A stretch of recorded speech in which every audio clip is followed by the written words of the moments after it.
So Sinclair's a family-owned business, been around for 60 years, and Premium Pellet is one of 5 operations within the business.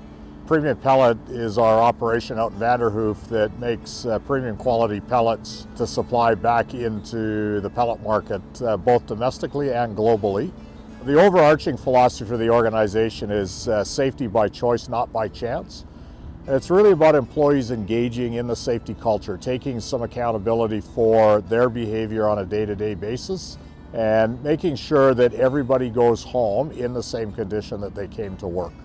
Everything that we do starts and ends with safety, that all of our people go home safe at the end of each day. Everything that we do focuses on that. I think we've all enveloped that safety culture. We're all a lot more comfortable bringing items up, reporting things, getting things dealt with. The biggest safety initiatives that we've had at the plant, in my mind, is the transition of ownership from the floor and getting people to buy in on a day-to-day basis of making sure that they're looking out for themselves and making sure that they're looking out for each other. Identifying the hazards that are out there and making sure that the hazards that are there for themselves and for others are controlled immediately. Over the years, I'd have to say the most significant safety change would be the engagement at the floor level. Trying to drive safety from the bottom up, giving people more autonomy over what they can control as opposed to that structure of top down and trying to dictate what would happen. BC Forest Safety Council is the health and safety association that supports the pellet operations in BC to help improve their safety management systems. One of the most important things for safety in the workplace starts with leadership. It all starts from above, from the CEO of the company right down to the newest employee, understand their responsibilities and what they need to do to keep themselves safe. So the most significant safety initiatives for the site has been around dust inspections and ensuring that we're mitigating the risks associated with dust across the organization and at Premium Pellet. Combustible dust is a buildup of dust, especially on high-end areas like wall purlings, ceiling purlings. And when you have dust movement, you get that dust cloud and you have a heat source, so that together in a confined space could lead to an explosion. First thing in the morning on every shift, we go do an inspection, and that's through the whole plant. And with that inspection, it gives people an idea where to go to clean up that dust. And then we do our weekly inspections, which include high-end cleanup, purlings and wall purlings, things like that, which is a little more aggressive. And we also, from those inspections, if there's a leak somewhere or whatnot, we will get that dealt with. Since the implementation of our combustible dust program, we've seen a reduction in combustible dust. The deflagration controls is a process that we began a little while ago where we brought in a consultant to conduct a hazard analysis for us. And we are now working with suppliers to look at our systems and what we need to upgrade and change in our systems to protect our systems from deflagration events. One of the significant issues in wood pellet plants and other industries handling combustible dust is that in these processes, which have interconnected equipment, the deflagration can propagate from a primary piece of equipment to a secondary piece of equipment, and often the secondary deflagration can be more catastrophic than the first. So an important technique that needs to be implemented in order to manage the risk associated with deflagration propagation is deflagration isolation. WPAC, in conjunction with Dalhousie University and myself through OBEX Risk, collaborated with a range of stakeholders in the wood pellet industry and combustible dust management sector to undertake a study examining deflagration isolation. And some important factors to consider that were identified through the study was the importance of maintenance and proper installation of these systems. That includes performing preventative maintenance as per the manufacturer's specifications. When you have an effective housekeeping program and remove dust accumulations, that helps reduce the effects of secondary explosions that could take place in a wood pellet operation if a deflagration were to occur and propagate through the process. One of the first steps a wood pellet plant needs to take is to perform a hazard analysis. So a dust hazard analysis is a systematic approach to identifying key combustible dust hazards in your facility and identifying the measures that you have in place and identifying other recommended measures that could help mitigate the impacts of a flash fire, a deflagration, or an explosion. The next step to implementing deflagration isolation equipment successfully is examining suitable equipment that could be leveraged and installed in your facility to help reduce the risk. The next step is installing that add-on equipment properly, as that is a critical part of ensuring that it will work effectively when needed. And last but not least, maintaining the isolation equipment is another important step in order to making sure that the effects of deflagration can be mitigated if that were to occur in a facility.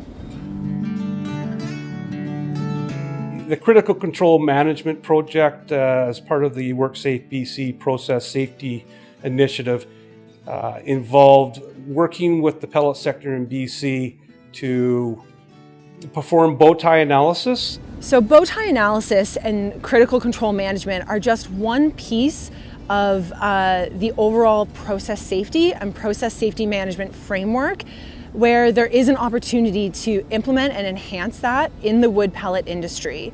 So process safety management is a framework that would help manage the different aspects and elements that wood pellet operations can help address and mitigate those scenarios that could lead to loss-producing events.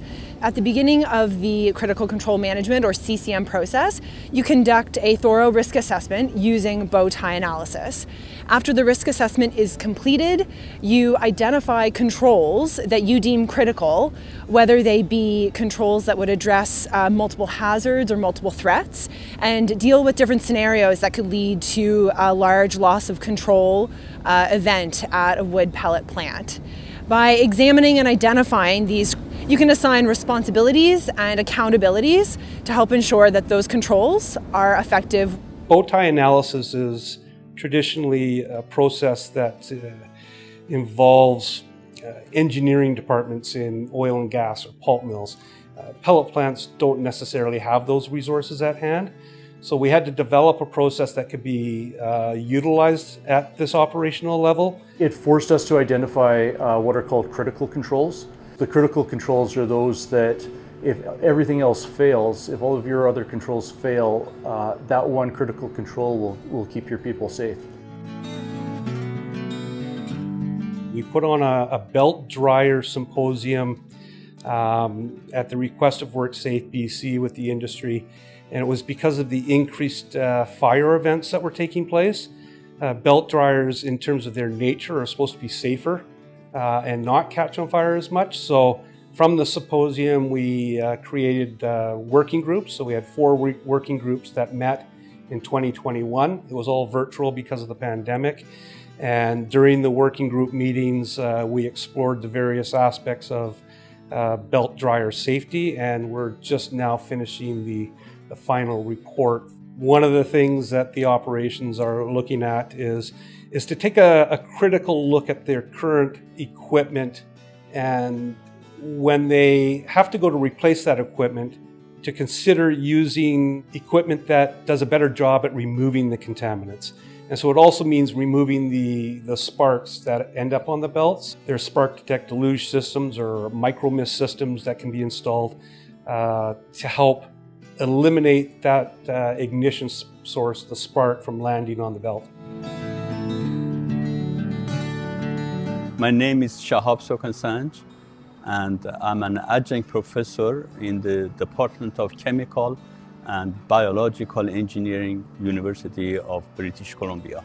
We initiated the Biomass and Bioenergy Research Group that consists of a number of graduate students, undergraduate students, professors, and the group together in collaboration have been able to do quite a lot of good work. So training of highly qualified personnel is one of the most significant work that we've done in terms of supporting the industry. My name is Fahime Yazdan Panah, and I'm the Director of Research and Technical Development for Wood Pellet Association of Canada. I also am a research associate at UBC's Biomass and Bioenergy Research Group. When I started my graduate studies in 2007, there were a couple of fatal accidents where stevedores went into ship holds that were carrying wood pellets and they were overcome by carbon monoxide. At the time, really no one knew what was going on and what was creating that dangerous environment. It was again the very first time that anyone was doing off-gassing research at that scale. Today, those data that I collected are being used as the foundation of a number of international standards and guidelines and practical procedures that industry is using for storage, handling, and transportation of solid biofuels. That work is for sure making a difference, and that makes me very proud. One of the major achievements that was recognized by industry was that International Bioenergy Award. The award was given to us in the recognition of our contribution, changing the art of handling of biomass into science. Since 2014, WPAC's Safety Committee has anchored its vision through an annual safety plan that really holds the association accountable to keep searching for new technologies and research to provide a safer culture. We always say that we don't compete on safety, and our producers have proved that over and over. What makes me really proud is our members' willingness and openness to share and learn. I myself witnessed firsthand the phenomenal collaboration between pellet producers, dryer manufacturers, consultants, and academic representatives. Everything safety makes me proud. That every time somebody reports something, every time something gets fixed or dealt with in a timely manner, that all of it makes me proud. There is nobody here who is doing it on their own. It's a true team effort. There's no point in making a product if you can't do it safely. There's a good group of people here that are passionate about looking after each other and doing the right thing for the right reason. And that just makes my life a whole lot easier at the end of the day.